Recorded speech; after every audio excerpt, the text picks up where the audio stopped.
अस्सलाम वालेकुम, मैं हूं नादिया अनवर और उम्मीद करती हूँ आप सब खैरियत से होंगे। नाज़रीन, इन सारे सेशंस को करने का मकसद ये होता है ताकि आप स्टॉक मार्केट में भरपूर तरीके से काम कर सकें, और इसके लिए ज़रूरी है कि आप चैनल को लाइक करें, सब्सक्राइब करें और साथ में बेल आइकन को भी हिट करें ताकि कोई भी इंफॉर्मेटिव सेशन जो है वो आपसे मिस ना हो जाए। और इसके साथ ही साथ डिस्क्रिप्शन में व्हाट्सएप लिंक है, आप वो भी ज्वाइन कर सकते हैं। और अगर आप हमारे इस लाइव सेशन का हिस्सा बनना चाहते हैं तो वो भी आप उसके थ्रू बन सकते हैं। नाज़रीन, आज हमारे साथ जो गेस्ट मौजूद हैं उनके हवाले से मैं बताती चलूँ।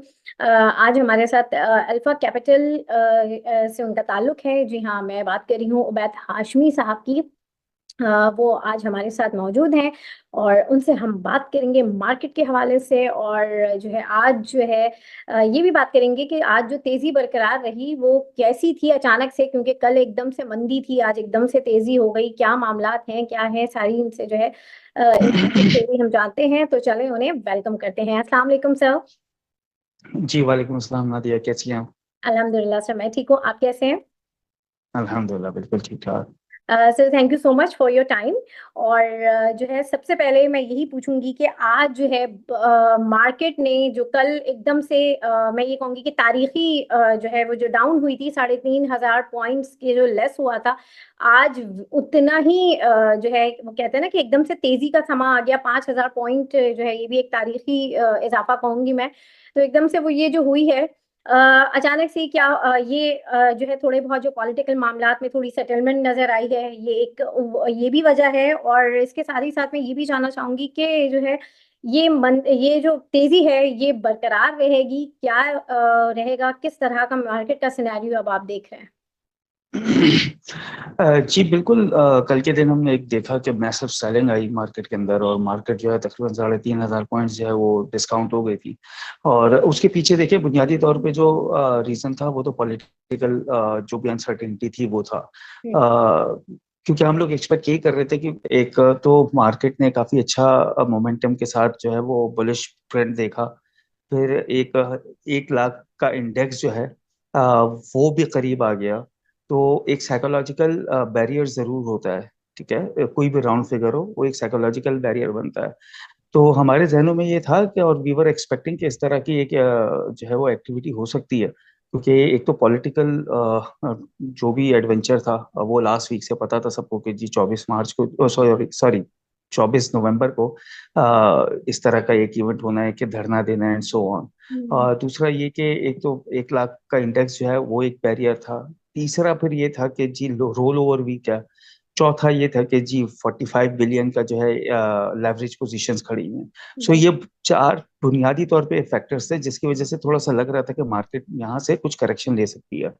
अब परसों की बात करें तो परसों रात में कुछ इवेंट्स इस तरह से हुए इस्लामाबाद में जिसकी वजह से कल सुबह लोग डर के ही आए थे मार्केट में। एक तो मार्केट अपने ऑल टाइम हाई के ऊपर ट्रेड कर रही थी, और उसके बाद इस तरह का कुछ मामला हो जाना, तो वो एक ऐसी चीज थी जिसने मार्केट को इतना ज्यादा मेल्ट डाउन कर दिया। अब कल रात में फिर एक इवेंट हुआ कि जी वो धरना खत्म हो गया है, शाहराहें जो वो साफ हो गई हैं। तो उसके बाद आज सुबह जब हम आए तो हमने कहा जी बैक टू स्क्वायर हो जाएगा, आज वापस से तेजी करेंगे। तो हमने देखा कि मार्केट जो है 250 पॉइंट्स प्लस जो है वो खुली, और उसके बाद फिर कंटिन्यूअसली जो है वो हमने देखा कि मार्केट के अंदर बाइंग इंटरेस्ट बना। एक चीज बड़ी इंटरेस्टिंग है कि कल के दिन भी जो सेलिंग थी या परसों के दिन भी जो म्यूचुअल फंड्स की तरफ से सेलिंग थी, उसको इंडिविजुअल्स ने बड़े अच्छे से एब्जॉर्ब कर लिया था।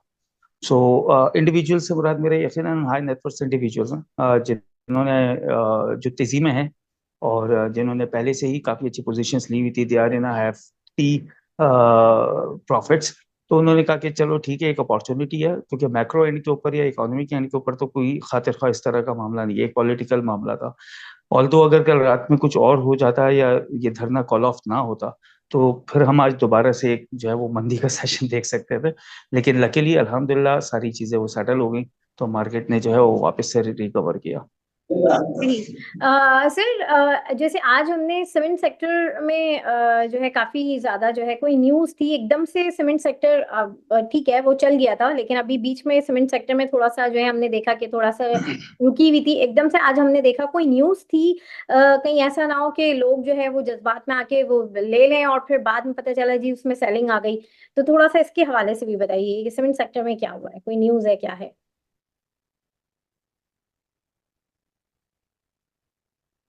देखिए, नहीं कोई ऐसी खबर नहीं है सीमेंट सेक्टर के अंदर। ठीक है। जो बुनियादी तौर पे आज हमने तेजी देखी थी वो तो अक्रॉस द बोर्ड KC 100 में हर सेक्टर के अंदर तेजी आई। सीमेंट्स में जब मंदी हुई या थोड़ी सी करेक्शन फेज के अंदर थी मार्केट में, तो उस वक्त हमने देखा था कि सीमेंट सेक्टर जो कि उतना चला भी नहीं था, लेकिन उसकी पिटाई उसके उससे ज्यादा हो गई थी। हम्म। तो it's just about sentiments, nothing else. अच्छा था, डिस्काउंट मिल रहा था, तो लोगों ने कहा कि ठीक है जी, 80,000 के लेवल पे या 85,000 के लेवल पे भी अगर 80 रुपए का हमें DG खान मिल रहा था या 38 रुपए का मेपल लीफ मिल रहा था, आज 37 रुपए पे मेपल लीफ मिल रहा है, तो we should go and buy the stock, that's it. इसके अलावा और कोई रीजन नहीं था। सही। कोई ऐसी खबर नहीं थी फंडामेंटली जिसके ऊपर जो है हम कहें कि हाँ ये कोई बुनियादी तौर पे रीजन था कि हाँ। जिसकी वजह से सीमेंट चल गया। आज तो अक्रॉस द बोर्ड हर जगह, हर मार्केट का हर सेक्टर, हर स्टॉक ही चला है। सही सही, बिल्कुल। जी रऊफ महमूद साहब, आपका सवाल है जी, अपना सवाल कीजिए प्लीज। जी अस्सलाम वालेकुम। हाशमी साहब, इधर ना नेट का मसला है इसलिए जरा थोड़ा सा पता नहीं, आवाज आ रही है आपको सर मेरी? जी जी, वालेकुम जी सलाम, जी, बिल्कुल बिल्कुल आ रही आपकी है आवाज आ आवाज। रही है। आप अपना सवाल करें। अस्सलाम वालेकुम। जी जी। सर मैंने आज वैसे लकीली जो है ना BOP बाय किया और उसको 9 साल बाद यानी कि अपर कैप लगाया है, इतना फ्री फ्लोट होने के बाद। तो उसकी कोई खास रीजन है उसके बारे में बता दें। और मुझे जो है ना SYM सिमिट्री, आज उसमें भी बहुत अच्छा काम हुआ है, जरा उसके बारे में बता दें सर। बहुत शुक्रिया मैम साहबा, आपका भी शुक्रिया सर, आपका भी शुक्रिया। देख। अच्छा जी, BOP का जहां तक आपने बात की कि BOP 9 साल के बाद कैप लगा, तो बिल्कुल आपने बिल्कुल सही कहा। इतने बड़े फ्री फ्लोट के साथ कैप होना बड़ी बात होती है। देखें, लेकिन इससे पीछे जो है ना हमें थोड़ी सी रिकैप करना होगा। BOP के अंदर 5, 5.5 रुपए से एक्यूमुलेशन शुरू हो चुकी थी और वॉल्यूम्स जनरेट हो रहे थे।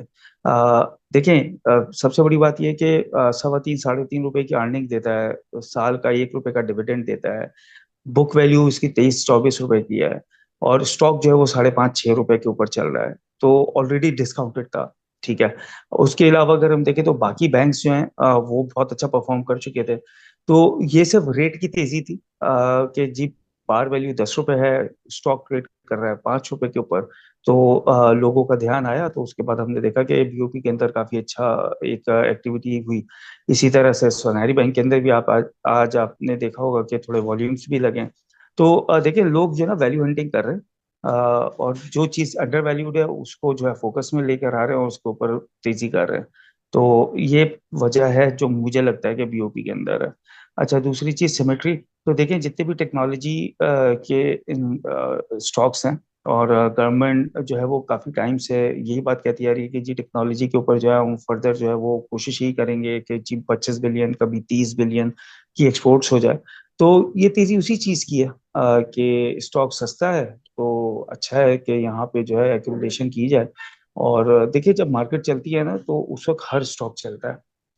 तो सिमेट्री का भी यही मामला है कि वैल्यू स्टॉक है, अंडर परफॉर्म्ड है, तो इस वजह से जो है इसके अंदर तेजी ही लगती है मुझे। सर एक और क्वेश्चन है, नाराजगी ना होइएगा। नहीं नहीं। PIA के बारे में बता दें, PIA भी जो है ना मैंने रखा हुआ है, तो वो उसके बारे में तो बता दें। शुक्रिया। देखिए, PIA के बारे में मैं कुछ भी नहीं कह सकता। और उसकी वजह ये है कि जितने भी मामला जो कि गवर्नमेंट एंड के ऊपर होते हैं उसके ऊपर कुछ भी कहना जो है ना कबल वक्त होता है। आपको याद होगा, महीना 1.5 महीने पहले जो है वो आ गया था कि जी ये जो है बिक जाएगी और फलाना हो जाएगा और ढिमकाना हो जाएगा, बट नहीं हुआ कुछ। एक ही बिड आई, वो भी 10 करोड़ की। ठीक है। तो जब तक कोई कॉन्क्रीट चीज नहीं आती है, तब तक मैं तो कम से कम किसी को ये नहीं कह सकता कि जी PIA के अंदर तेजी कर लो। तो ऑल्दो के आप देख रहे होंगे कि रोजाना इतना वॉल्यूम होता है, लोगों का इंटरेस्ट होता है, तो ठीक है, वो रेट की तेजी कर लें, कुछ गैम्बलिंग हो जाए, सो अदरवाइज फंडामेंटल के ऊपर बात करें तो सॉरी बॉस, मुझे नहीं समझ आप। ठीक है, बहुत शुक्रिया सर, बहुत मेहरबानी हाशमी सर। सही, बहुत शुक्रिया रऊफ शुक्रिया। महमूद साहब आपके सवाल का। और अच्छा, यहाँ पर इकबाल साहब ने एक सवाल किया है फैसल बैंक के हवाले से। क्या करें, होल्ड करें, सेल कर दें? वो लॉस में भी हैं, थोड़ा सा उनको सजेस्ट करें। देखिए, फैसल बैंक के मीज़ान बैंक के अंदर जो प्राइमरीली मसला है वो तो कल सबको समझ आ गया जी, मिनिमम डिपॉजिट वाला। तो अब एमडीआर के चक्कर में जो कन्वेंशनल बैंक्स है वो तो बेनिफिशियरी हैं, जबकि जो इस्लामिक बैंक्स हैं उनके ऊपर तो हिट पड़ेगी इनकी अर्निंग्स के ऊपर। तो मेरा ख्याल ये है कि हालांकि मुझसे कोई पूछता था बैंकिंग सेक्टर के अंदर तो मैं कहता था मुझे सिर्फ फैसल बैंक समझ में आता है और नेशनल बैंक समझ में आता है, क्योंकि बहुत ज्यादा डिस्काउंट पे चल रहे हैं। लेकिन फैसल बैंक में तो उल्टा हो गया। ठीक है। तो बेहतर ये है दान। कि अगर आपको थोड़ा बहुत लॉस हो रहा है तो बुक दैट लॉस, मार्केट में इतनी तेजी है किसी और स्टॉक में आप कवर कर लीजिएगा। हम्म। क्योंकि देखें, कुछ बड़े ब्रोकरेज हाउसेज हैं जिन्होंने सेल कॉल तक निकाल दिया है मीज़ान बैंक के अंदर। तो अब अगर मीज़ान बैंक के अंदर कोई सेल कॉल निकाल रहा है तो फैसल बैंक पे नहीं चलेगा, ये फॉर श्योर है। सही। जी मुस्तफ़ा, अपना सवाल कीजिए। अच्छा, एक डिस्क्लेमर मैं देना चाहता हूँ। जी जी एक जी मिनट। जी। एक डिस्क्लेमर ये देना चाहता हूँ कि मैंने सेल कॉल नहीं दी है। हाँ नहीं नहीं, सही है। बिल्कुल ये फैसल हमारे बैंक में प्रोग्राम का ही इट्स होता जस्ट है। मेरी अंडरस्टैंडिंग है। बिल्कुल, ये एक जो है अपनी एक्सपर्टीज की रोशनी में आप एक गाइड करते हैं। जी मुस्तफा साहब, अपना सवाल कीजिए। जी, मेरा जो सवाल है, जो करंट सिचुएशन है, किस सेक्टर में हम इन्वेस्टमेंट कर सकते हैं, ज़्यादा बेहतर कौन से सेक्टर से? और दूसरा क्वेश्चन मेरा है मिल्लत ट्रैक्टर के बारे में, उसके शेयर्स के बारे में बता दें, क्या फ्यूचर क्या है इसका। और तीसरा मेरा एक सवाल है, फार्मास्यूटिकल सेक्टर में नई फार्म आई है, bio sciences, BF bio sciences, इसके आप फ्यूचर बताएं क्या है, क्योंकि इसका जो IPO आया था वो 77 पर शेयर आया था, तो अभी करंट प्राइस का 148 है, इसके बारे में बता दें। शुक्रिया। जी। अच्छा देखिए, इन्होंने 3 सवाल किए। पहले मैं बीएफ साइंसेस जो है, बीएफ बायो, इसके हम्म। बारे में बता देता हूँ। पर्सनली मुझे बहुत अच्छा स्टॉक लगता है। ठीक है। नंबर दो ये कि फंडामेंटल्स कंपनी के काफी स्ट्रांग है, ऑल दो ओवर प्राइस लगता है थोड़ा सा अभी फिलहाल। तो मेरे ख्याल से तो अगर हम इसकी बात करें तो लॉन्ग टर्म के लिए रखना है तो बुरा नहीं है, लेकिन अगर आप ट्रेडिंग फंड के ऊपर जाते हैं तो फिर मुझे लगता है यहाँ पे थोड़ा ये बेच देना चाहिए। इसके अलावा इन्होंने 2 सवाल और किए जो मेरे जहन से निकल गए, आप काइंडली रिपीट कर दीजिए। जी मुस्तफा साहब, अपना सवाल जरा रिपीट कर दें प्लीज। सेकंड मेरा क्वेश्चन ये था, मिल्लत फैक्टर के बारे में हाँ। बता दें, MLT, और कौन से सेक्टर अच्छे हैं करंट सिचुएशन में जहाँ पे हम इन्वेस्टमेंट कर सकते जी, मिलर ट्रैक्टर बहुत अच्छा स्टॉक है। और जिस तरह से गवर्नमेंट ऑफ पंजाब पर्टिकुलरली किसान कार्ड और किसानों को जो है मतलब बेनिफिट देने की बातें कर रही, तो होपफुली गोइंग फॉरवर्ड जो है वो ट्रैक्टर्स की सेल्स तो बढ़नी है। हम्म। तो बहुत अच्छा स्टॉक है, रखना चाहिए। बाकी कौन सा सेक्टर अच्छा है, तो मैं पर्सनली मुझे ऐसा लगता है कि एनर्जी स्टॉक्स बहुत अच्छे लगते हैं। इसके अंदर जो है इंटरेस्ट ऑन एंड ऑफ आता रहेगा। और उसके अलावा ये कि बाकी देखिए सारे सेक्टर्स बहुत अच्छे हैं। हम्म। अगर हम बात करें पावर सेक्टर के अंदर, जो सबसे बड़ा इशू है अगेन वही जो पीआईए के साथ है कि उसमें गवर्नमेंट इंटरवेंशन है। गवर्नमेंट के एंड पे जो भी कॉन्क्रीट आपके सामने चीज आएगी तो उसके बाद ही कुछ ध्यान बन सकता है। बाकी ऑटोमोबाइल देख सकते हैं, ऑटोमोबाइल अच्छा लगता है। सही। जी जावेद साहब, अपना सवाल कीजिए प्लीज।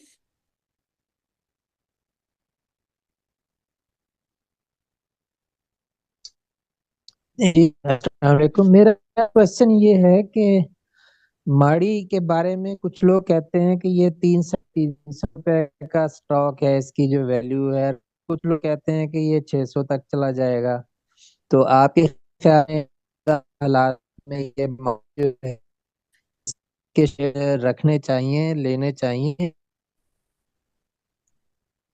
जी बिल्कुल, जो लोग कहते हैं कि 600 रुपये का हो जाएगा तो मैं उनके साथ हूँ, तो रखना चाहिए।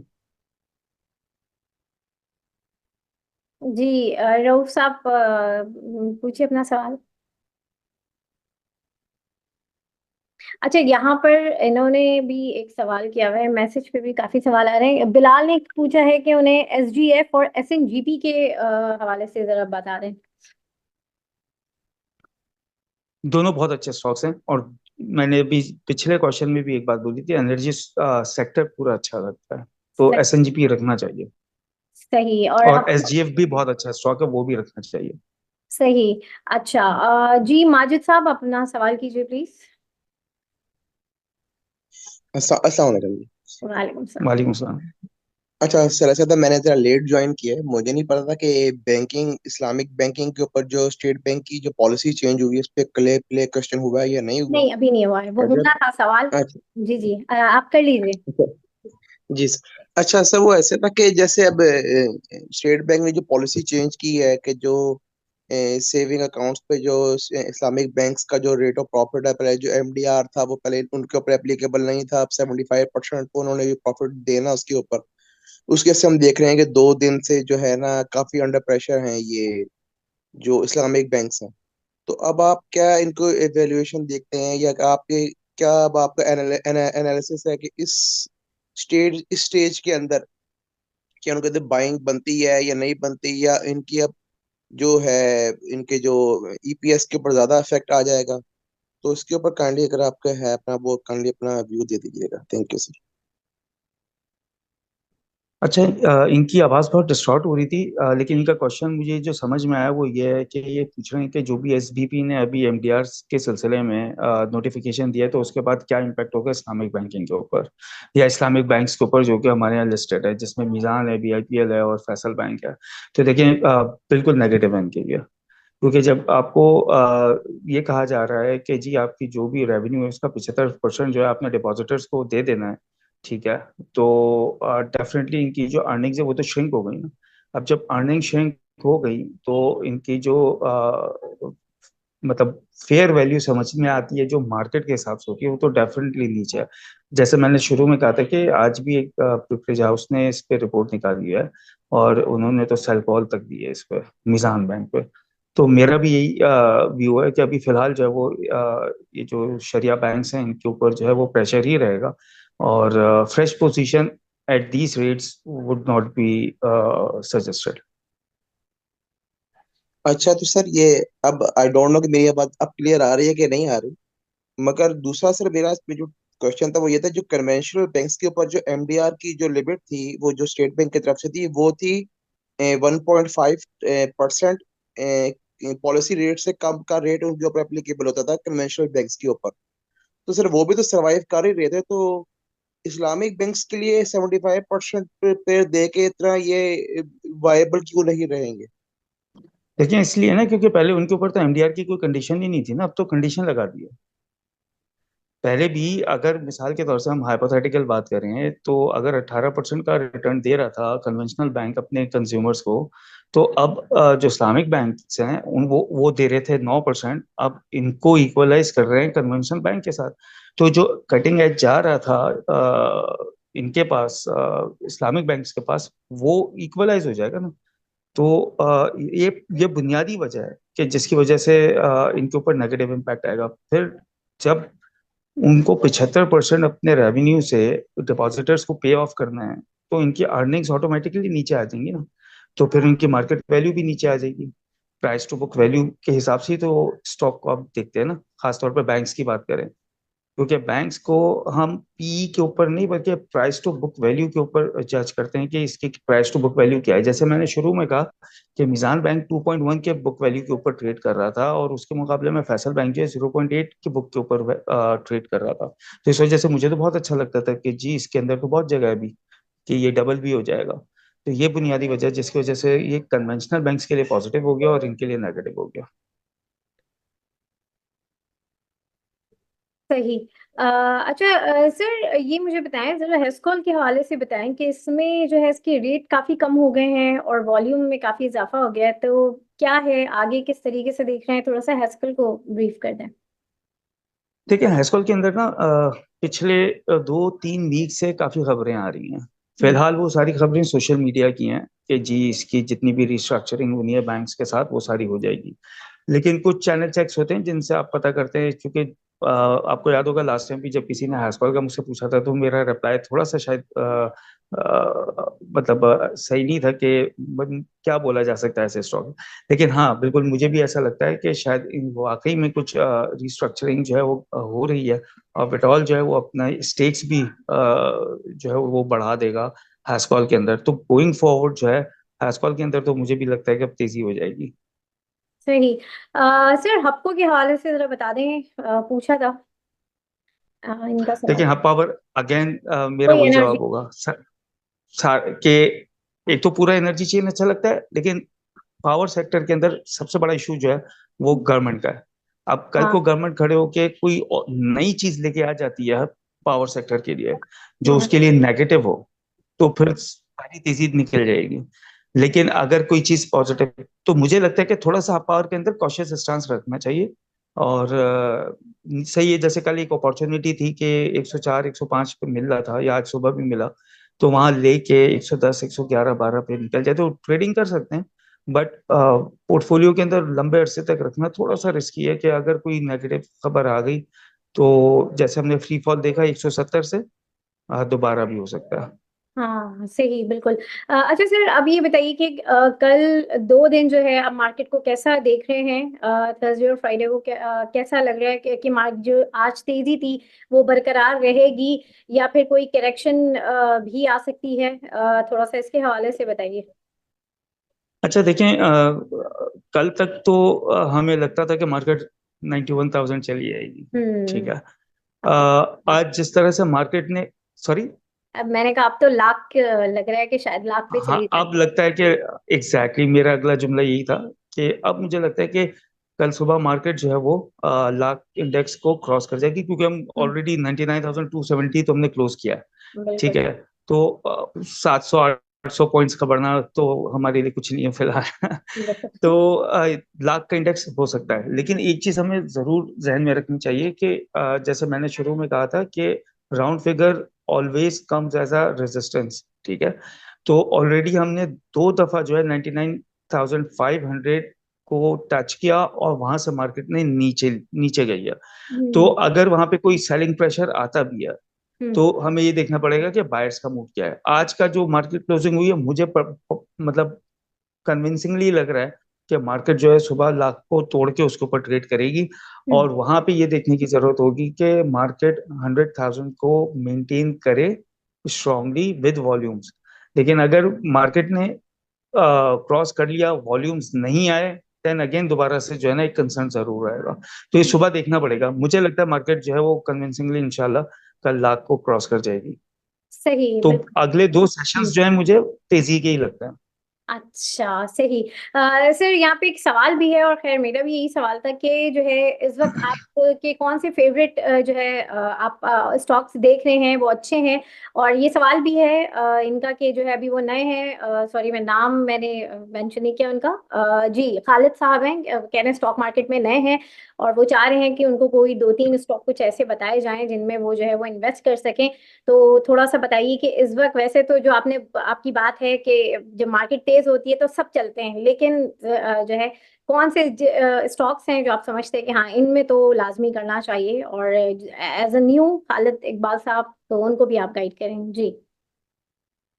जी बिल्कुल। देखें, मुझे PPL, OGDC, PSO, SNGP, main board के जो स्टॉक्स हैं, इसी तरह मुझे इन्वेस्टमेंट की बात कर रहे हैं हम, ठीक है, हम ट्रेडिंग के लिए नहीं बात कर रहे। तो ओके मुझे हाँ सीमेंट invest- सेक्टर भी अच्छा लगता है। हमारी लास्ट टाइम बात हुई थी। मुझे तो मेपल लीफ बहुत अच्छा लगता है, मुझे फौजी सीमेंट बहुत अच्छा लगता है, पायनियर सीमेंट अच्छा है, चराड भी अच्छा है। तो ये सेक्टर है जो मुझे लगता है कि आपने इन्वेस्टमेंट परस्पेक्टिव से अगर आपने, तो हम्म। ये स्टॉक्स बहुत अच्छे हैं।